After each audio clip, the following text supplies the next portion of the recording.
آغاز تلخ ہے تو کیا ہوا، تمہارے رب نے اختتام تمہارے لیے بہت خوبصورت لکھ رکھا ہے۔ تمہارا مقدر تمہاری زندگی نہیں بناتا، تمہارا توکل تمہاری زندگی بناتا ہے۔ تمہارے پاس اب بھی دعا کا اختیار ہے۔ تمہاری کہانی ابھی ختم نہیں ہوئی۔ تمہاری توفیق ہی قبولیت کی سب سے بڑی دلیل ہے۔ تمہارا صبر گواہ ہے کہ تمہارے لیے کن فیکن لکھا جا چکا ہے، اور تمہارے صبر کا صلہ اب تمہیں مل کر رہے گا۔ اپنے اللہ سے جو کچھ مانگو، دل کے درد سے مانگو، رو رو کر مانگو، تم تڑپ تڑپ کر مانگو، دن کے اجالے میں مانگو، رات کے اندھیرے میں مانگو۔ ہمارا رب کریم کسی کو پیاسا نہیں رکھتا، مگر وہ سچی پیاس کا ثبوت ضرور مانگتا ہے۔ سجدے میں بہائے گئے آنسو بہت قیمتی ہوتے ہیں، جن کی تڑپ اور خاموشی اللہ کے سوا کوئی نہیں سن پاتا۔ قبولیت کا درجہ ہوتے ہیں آنکھ سے بہنے والے یہ آنسو، اللہ کو منانے کا ذریعہ ہوتے ہیں آنکھ سے بہنے والے یہ آنسو، اور وہ راضی ہوتا ہے جب ہی تو تمہیں منانے کی توفیق دیتا ہے، اور توفیق دے رہا ہے تو جان لو اللہ تم سے اور تمہاری ہر دعا سے راضی ہے۔ اس دنیا میں حاصل لا حاصل کچھ ہے ہی نہیں۔ اوپر والی ذات جب تک آپ کا ساتھ نہیں دیتی تب تک آپ بے بس لاچار مجبور محسوس کرتے ہیں۔ اللہ چاہے تو آپ کو سب مل سکتا ہے، اور اگر وہ چاہے تو آپ کچھ نہیں کر سکتے۔ خود کو اللہ کے سپرد کر دیں، پھر جو چیز آپ کو پسند ہے جس وقت آپ کو چاہیے آپ کی جھولی میں بغیر کہے ڈال دی جائے گی۔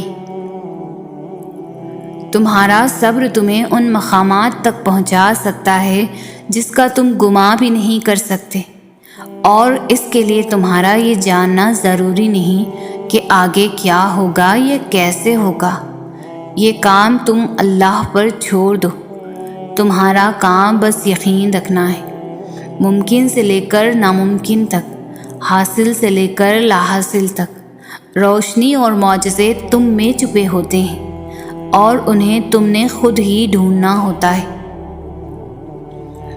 اللہ کوئی بھی کہانی ادھوری نہیں رکھتا، بس انداز مختلف ہوتا ہے، مگر وہ ہر قصے کو پورا کرتا ہے۔ کوئی بھی جگہ ہمیشہ خالی نہیں رہتی، اللہ اسے کسی نہ کسی بہتر چیز سے بھر دیتا ہے۔ زخم کوئی بھی ہو عمر بھر نہیں ستاتا، اللہ کوئی نہ کوئی مرہم کا ذریعہ بھیج ہی دیتا ہے۔ میں یہ نہیں کہتی کہ یہ نہیں جانتی کہ کب پوری ہوں گی، مگر اتنا ضرور جانتی ہوں کہ دعائیں کبھی بھی رد نہیں ہوتی۔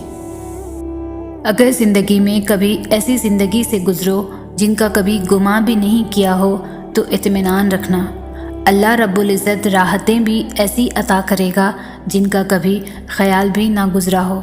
بے شک وہ رب العزت ہر چیز پر قادر ہے۔ انسان کی زندگی میں ایک وقت ایسا آتا ہے کہ نہ آگے کوئی امید ہوتی ہے اور نہ پیچھے کوئی راستہ، پھر معجزے ہوتے ہیں، کن فیکن ہو جاتا ہے اور تقدیریں بدل دی جاتی ہیں۔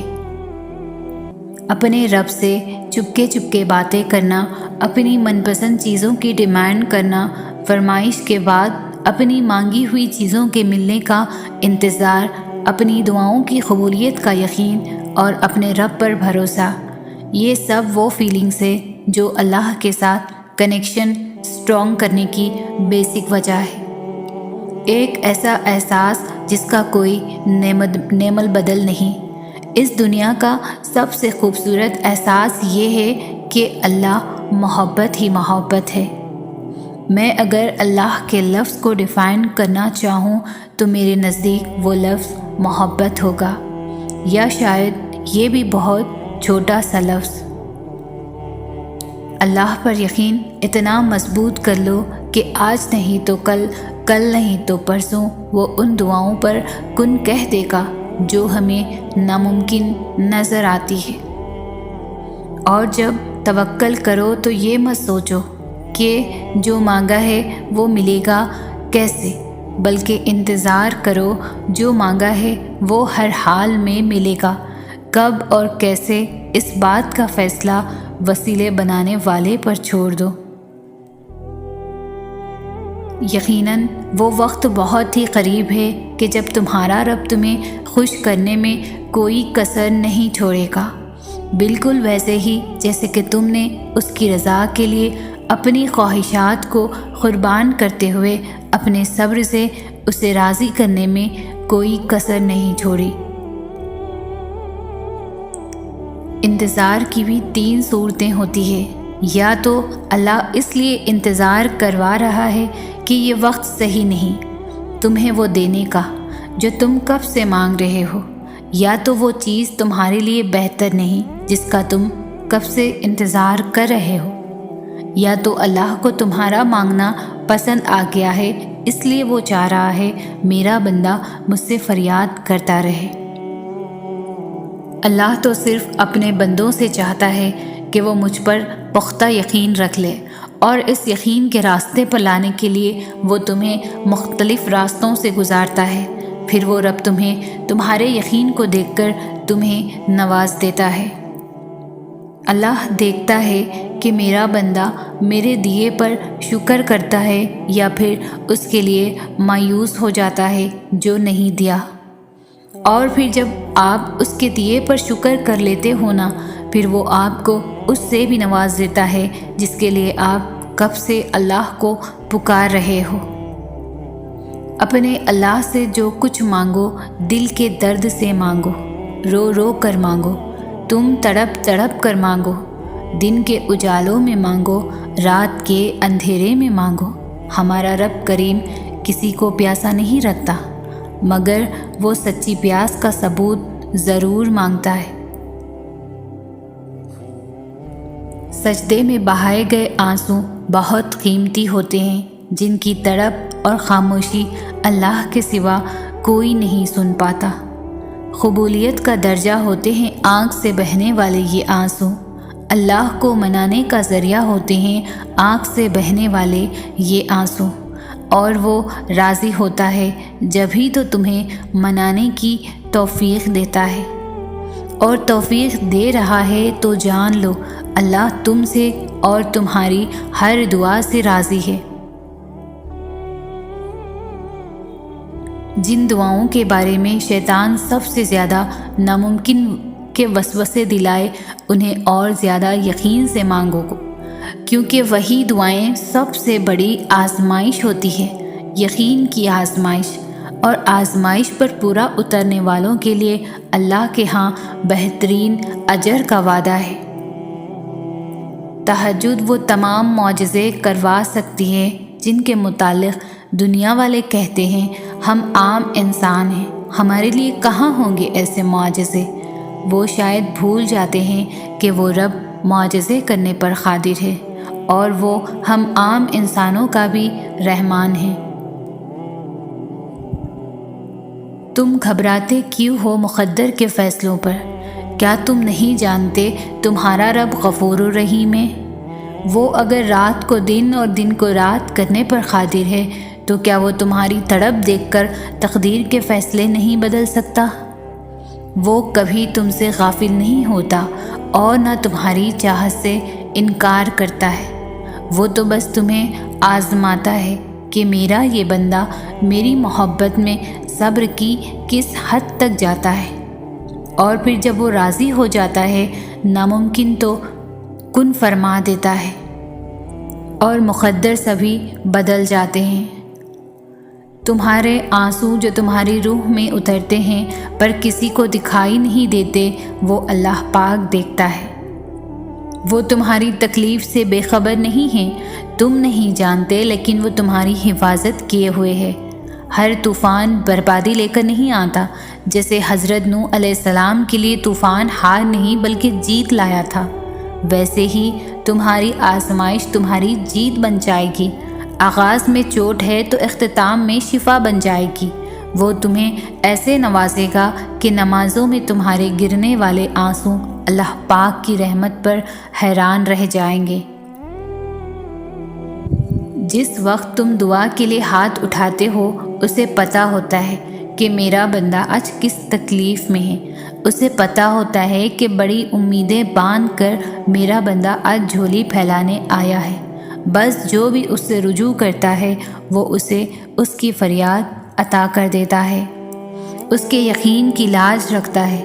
بس یہی اس کے در کی شان ہے، بس یہی اس کی محبت کی حقیقت ہے۔ ہمیں یہ زندگی صرف اس لیے ملی ہے کہ ہم اللہ کو راضی کریں۔ اپنی منزل صرف اللہ کو بناؤ۔ جسے خواہش پوری کرنے میں لذت ہے نا، اللہ کے لیے اپنی خواہش کو قربان کرنے کی لذت اس سے 1000 گنا بڑھ کے ہے۔ جسے اپنی من پسند چیز پا لینے میں مزہ ہے نا، اللہ کے لیے اس من پسند چیز کو قربان کر دینا ہی اصل جیت ہے۔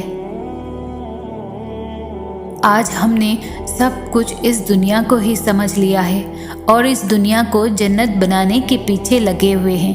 ہر کوئی چاہتا ہے کہ یہاں میری ہر خواہش پوری ہو، جبکہ ایسا ممکن ہی نہیں، کیونکہ بنانے والے نے ہی اس دنیا کو دھوکے کا گھر کہا ہے۔ پھر کیوں آج ہم اس دھوکے کے چکر میں آ کر اللہ کے حکموں کو توڑ رہے ہیں؟ اپنی زندگی کو اللہ کے حکم کے مطابق گزارنا سیکھو، تاکہ اس دنیا میں بھی اور مرنے کے بعد والی زندگی میں بھی سکون سے گزار سکیں۔ یقین مانو، نافرمانی والی زندگی میں کوئی سکون نہیں۔ اپنے آپ کو اللہ کے حکم کا پابند بنا لو تاکہ دونوں جہاں میں فلاح پا سکو۔ ضروری تو نہیں انسان جو چاہے جیسا چاہے اسے سب ویسا ہی مل جائے۔ کبھی کبھی وہ خدا دیکھ کر بھی آزماتا ہے اور کبھی کبھی لے کر بھی۔ کبھی کچھ چیزوں کے چھن جانے پر انسان مکمل طرح سے ٹوٹ جاتا ہے، نا امید ہو جاتا ہے، یوں لگتا ہے جیسے اس کے جینے کی وجہ اس سے چھن گئی ہو۔ مگر وہ تو رب ہے نا، وہ سب جانتا ہے، تمہارا بہتر بھی اور تمہارا بہترین بھی۔ ہاں، مگر وہ وقت بہت مشکل ہوتا ہے، عمر صدیوں کی تھکاوٹ لے بیٹھتی ہے، یوں لگتا ہے دل دھڑکنے کی اداکاری کر رہا ہو اور سانسیں چلتے رہنے کا فرض ادا کر رہی ہو۔ دماغ کسی بوجھ تلے دب گیا ہو، جیسے یوں تمام راستے بند دکھائی دیتے ہیں۔ لیکن جب تم سر اٹھا کر آسمان کی طرف دیکھتے ہو تو یوں لگتا ہے جیسے وہ خدا تمہیں ہی دیکھ رہا ہو اور مسکرا رہا ہو اور پھر چپکے سے کہہ رہا ہو، میرا اتنا بہادر بندہ اتنی جلدی گھبرا گیا۔ ہاں، وہ وقت بہت کٹھن ہوتا ہے مگر خدا کے بہت قریب کر دیتا ہے، اور پھر خدا اس دل کو مطمئن کر دیتا ہے۔ وہ مقام جہاں ہر قصہ، ہر شے اپنی منزل پا لیتی ہے۔ تمہیں کیا لگتا ہے تم تو مانگ بھی نہ سکو اگر وہ توفیق نہ دے؟ وہ تمہیں آزمائے گا اور تمہیں اس کا بہترین اجر بھی دے گا، بس کبھی تم غلط گمان نہ رکھنا۔ دیر کا مطلب انکار نہیں بلکہ انتظار ہوتا ہے، بہترین وقت کا۔ اللہ نے ہر چیز کا وقت مقرر کیا ہے، کوئی چیز نہ مقررہ وقت سے پہلے ہوگی اور نہ ہو سکتی ہے۔ تمہارا کام صبر اور شکر کرنا ہے، اللہ صبر کرنے والوں کے ساتھ ہے۔ ایک روزہ دار کی طرح صبر کرو۔ جب وہ کسی دسترخوان پر بیٹھا ہوتا ہے، مشروبات، لوازمات، کئی قسم کے کھانے اس کے سامنے پڑے ہوتے ہیں اور وہ صبر کرتا ہے اذان کا، اور اپنے رب کے اذان کا۔ وہ اللہ ہے نا، وہ سب کر دے گا اور پھر تمہارا دل راضی ہو جائے گا۔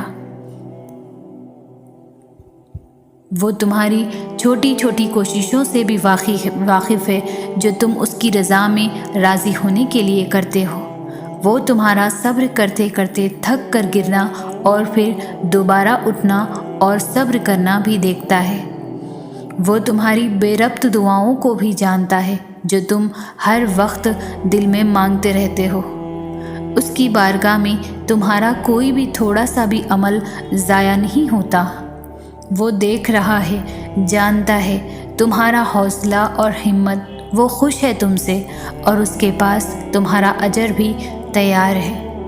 بس تم اپنا اجر حاصل کر لو گے اور تم پھر دیکھو گے کہ وہ رب واقعی کچھ نہیں بھولتا، وہ ہر کوشش، ہر عمل کا اجر دے کر ہی رہتا ہے۔ بہت سے مختلف طریقوں سے آزمایا جاتا ہے، ان چیزوں پر آزمایا جاتا ہے جس کا کبھی تصور بھی نہیں کیا ہوتا۔ بہت سی مشکلات آتی ہے اور یوں محسوس ہوتا ہے جیسے یہ تکلیف ہماری برداشت کی آخری حد ہے۔ ہم خود کو کمزور محسوس کرتے ہیں، جس سے کوئی راستہ نہیں بچا۔ اب درد سے رہائی کا ہم خود کو ہارتا محسوس کرتے ہیں، اندر ہی اندر ٹوٹا محسوس کرتے ہیں، اور تب احساس ہوتا ہے کہ ہم صرف صبر کر سکتے ہیں، کچھ بھی اور ہمارے بس میں نہیں۔ لیکن صبر کرنا تو ہمارے بس میں ہے۔ ہم سمجھ جاتے ہیں کہ صبر صرف صبر ہی ہے جو ہمیں بکھرنے سے بچا سکتا ہے۔ ہاں، صبر کرنا آسان نہیں ہوتا، لیکن جب ہمیں یقین ہوتا ہے کہ صبر کرنے سے ہی ہم مشکل سے نکل سکتے ہیں، تو صبر ہمارے لیے سکون بن جاتا ہے، ہماری طاقت بن جاتا ہے۔ کتنا خوبصورت احساس ہوتا ہے صبر کرنے کا۔ بہت تکلیف میں بھی زبان پر ایک ہی بات ہوتی ہے کہ اللہ پاک ہے نا، سب ٹھیک ہو جائے گا، اور پھر صرف سکون رہ جاتا ہے۔ جانتے ہو صبر کیا ہے؟ بہت انتظار کے بعد بھی مدد کا نہ آنا، بہت دعاؤں کے باوجود بھی کچھ ممکن ہوتا نظر نہ آنا، ہر طرف اندھیرا ہی اندھیرا محسوس ہونے لگتا ہے، سارے راستے بند نظر آنے لگے جب آپ تھکنے لگے، لیکن پھر بھی امید ہو کہ آپ کی سن لی جائے گی۔ پھر اس صبر اور یقین کے بعد اللہ آپ کے لیے وہاں سے راستے بناتا ہے جہاں سے آپ کا گمان بھی نہیں ہوتا۔ پھر جتنا آپ نے چاہا ہوتا ہے وہ اس سے زیادہ آپ کو نواز دیتا ہے۔ اس صبر کا اجر پھر اللہ آپ کی ہر دعا پر کن فرما دیتا ہے۔ دعائیں تو چاند کو بھی 2 ٹکڑوں میں تقسیم کر دیتی ہے، ان کی طاقت کے سامنے تمہاری یہ چھوٹی سی خواہش بہت بے معنی ہے۔ تم جب سجدہ کرتے ہو تو محبت کا حق ادا کرتے ہو، اور جب دعا کے لیے ہاتھ اٹھاتے ہو تو یقین کا حق ادا کرتے ہو، اور محبت کا تو یقین کے بغیر کوئی وجود نہیں۔ جس نماز میں دعا شامل نہ ہو وہ نماز ہمیشہ ادھوری رہتی ہے، تو پھر نمازیں ادھوری رکھ کر خواہشوں کے مکمل ہونے کی طلب کیسی؟ معجزے تب ہی ہوتے ہیں جب تم نے جو دروازہ چنا ہوتا ہے وہ بند نظر آ رہا ہوتا ہے، پھر بھی تمہارے دل کو ایک اطمینان ہوتا ہے کہ راستہ چاہے اللہ کا چنا ہوا ہو، لیکن وہ منزل تمہاری پسند کی ہی چنتا ہے۔ محسوس کرو تو دن میں کتنے ہی ہمارے ساتھ معجزے ہوتے رہتے ہیں، وہ تمہیں معمولی سی آزمائش دے کر جانے کتنی بڑی بڑی تکلیفوں سے محفوظ رکھا ہوتا ہے۔